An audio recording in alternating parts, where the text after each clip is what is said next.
Mobile पर दादन खटिया जाई दुई नाबालक मृत। आदिवासी अध्युषित रायगड़ा जिलार काशीपुर ब्लॉक अंतर्गत मकापत्र ग्रामर रंगाधर माझी पिता कृष्ण माझी बयस 17, महेश्वर माझी बयस 17, पिता शास्तु माझी दादन खटिया जाई मृत्युवरण करछंती। घटना प्रकाश जे साई माराथन एक्सपोर्ट विशाखापाटना रे 4 मास तले दादन खटिया जाइथिले।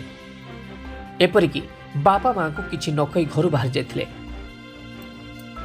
परे 4 मास कार्यकलाप रे दरमा मागिबारु कंपनी कर्तृपक्ष टालटुल नीति करी दरमा देई नथिले। परे परे से कंपनी से ट्रेन जोगे ग्राम को आसिया बेले रायगड़ा रेलवे स्टेशन में ओह्लैया बेले बेहोश हो पड़ू रायगड़ा जीआरपी पुलिस तुरंत रायगड़ा जिला मेडिकल नेथिले। मेडिकल रंगाधर माझी को डॉक्टर मृत्यु घोषणा करथिले। परे महेश्वर माझी को ब्रह्मपुर स्थानांतर करिया बेले बाटर मोहना निकट में तांकरी मृत्यु होता।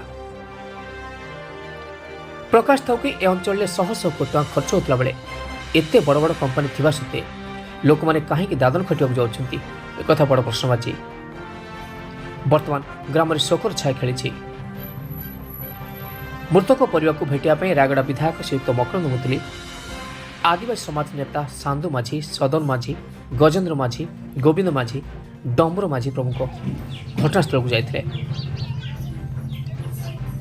Rayagada Subrat Chaudhary report OTN TV. नमस्कार, ओटीएन टीवी को आपन स्वागत। आज आम अच्छु मकापदर ग्राम रे।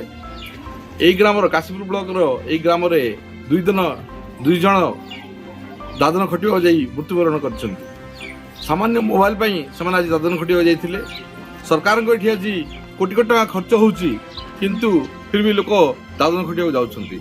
आज देखिबे रंगाधर माझी और महेश्वर माझी दुई नाबाल युवक, जन बयस 17 वर्ष और जन 18 वर्ष हम। आज तार माँ कांदरे आज भांगी पड़ी गाँटा। आउ बर्तमान आज विधायक भी आछंती। आउ सरकार तरफ किसी अनुदान देवाई तार बापा माँ एवं ग्रामवासी दाबी जन। आज जो दुई नाबालिक जो मृत्यु कौन कहे? ये जो दुई नाबालक जो मृत्युवरण करे बहुत दुखदायक। कारण ये अंचल में कौन प्रकार कंपनी खुली मिलूना जहाँफल कि बाहर निजर परिवार को प्रतिपोषण जाइए। आम जो मृत परिवार को समबर्धन जनवा संगे संगे आमर ओडिशा सरकार तरफ कौन किसी व्यवस्था करने आम मानवर विधायक और आदिवासी प्रतिनिधि सहित ये भाई ये 100 कोटी टଙ୍କା खर्च हो सरकार। आज देखिए रास्ता अवस्था भी दुरवस्था अच्छी कंपनी पाखे अच्छी कौन कहे? ये हूँ प्रशासन दुर्भाग्यजनक। जेहेतु सचेतन अभाव जो कोटी कोटी टଙ୍କା आसूची फेरी जाऊँगी किंतु कौन से गाँव में ठीक भाव में कार्यकारी हो पारना जहाँफल कि एनआरजी कम हो पारना। आ गाँ गंडार ये बड़े अवनति घटुची। तेणु लोक मैंने बाहर काम जाकरी विभिन्न प्रकार हराण होकर फेरुंट मृत्यु मुखरे फेरुंट। धन्यवाद।